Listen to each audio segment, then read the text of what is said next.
driver 6 অৰ্থাৎ যিসকল ব্যক্তিৰ জন্মৰ তাৰিখ 6/15 and 24 তেওঁলোকৰ ড্ৰাইভাৰ হৈছে 6 অৰ্থাৎ কোনে ৰিপ্ৰেজেন্ট কৰে ভিনাছ শুক্ৰ প্ৰধান দেশৰ গতি শুক্ৰ প্ৰধান দেশৰ মানুহৰ যেটো নিত্য ব্যৱহাৰ্য সকলোকে লাক্সাৰি গ্লেমাৰৰ লগত যেন গোটেই জীৱনটো জড়িত কৰিব বিচাৰে সকলোৱে গতিকে প্ৰাধান্য বহুত বেছি গতিকে বৃহৎ এক পৰ্টফলিও যিকোনো সেক্টৰ লাক্সাৰি গ্লেমাৰৰ লগত জড়িত যিকোনো সেক্টৰৰ লগত আপোনালোকে যদি জড়িত হৈ কাম কৰে সফলতাৰ মুখ 100% দেখিব বাট এটা কথা তেওঁলোকে বিজনেছত পাৰফৰ্মেন্স সদায় ভাল কৰিব জবত কি হ'ব জবত যদি থাকে আপুনি maybe you can get a very successful life but আপুনি true potential যেন আপোনাৰ নিজৰ যিটো potential তাত হেৰুৱাইছে এনেকুৱা ফিল হ'ব এনেকুৱা আপুনি সময়ত কৈ নিজে গমে পাব তাত আপোনাৰ true potential টো আসলতে শো নহয় বিজনেছত যিমান আপোনাৰ শো হ'ব লাক্সাৰি গ্লেমাৰ লগত জড়িত ব্যৱসায় হোটেল ইন্ডাষ্ট্ৰি ৰেষ্টুৰেণ্ট ইন্ডাষ্ট্ৰিৰ লগত জড়িত ৰেডিমেড গাৰ্মেন্টছৰ লগত ক্ৰিয়েটিভ ফিল্ডৰ লগত জড়িত সোশ্যাল ৱৰ্ক কিবা যদি আছে আপোনাৰ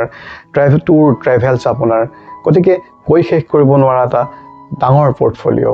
বিজনেস কৰিলে আপুনি 100% ইয়াত সফলতাৰ মুখ নিশ্চয় 6 সংখ্যাৰ ব্যক্তিসকলে লগতে হ'ব কি আপোনাৰ বাৰ ওয়াইন শ্বপৰ যদি লিকাৰ বিজনেস কৰে লিকাৰ বিজনেস মিডিয়া লাইনত আপুনি এন্টাৰটেইনমেন্ট লাইনত যদি আপুনি কৰে এন্টাৰটেইনমেন্ট সেক্টৰ থাকিলে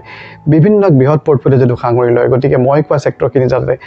যদিও মানে কম হৈছে বুলি ভাবিছো বহুত এক বৃহৎ সেক্টৰ মানে লাক্সাৰি আৰু গ্লেমাৰৰ লগত জড়িত আপুনি যেটো সেক্টৰ আপুনি মানে বিচাৰে মানে কৰিব বিচাৰে সেই কামটোতে আপুনি কৰিলে সফলতাৰ মুখ দেখিবই জুৱেলাৰী বিজনেস আপুনি কৰিব পাৰে সোণৰূপ গহনাৰ বিজনেসৰ লগত যিখিনি থাকিব এইখিনি লাক্সাৰি মডত মানে লাক্সাৰি গ্লেমাৰৰ লগত জড়িত যিখিনি আমি মাইন্ড এপ্লিকেশন অলপ ইউজ কৰিলে আপুনি হল তাৰ লগত জড়িত যিকোনো ব্যৱসায় আপুনি কৰিলে 100% সফলতাৰ মুখ দেখিব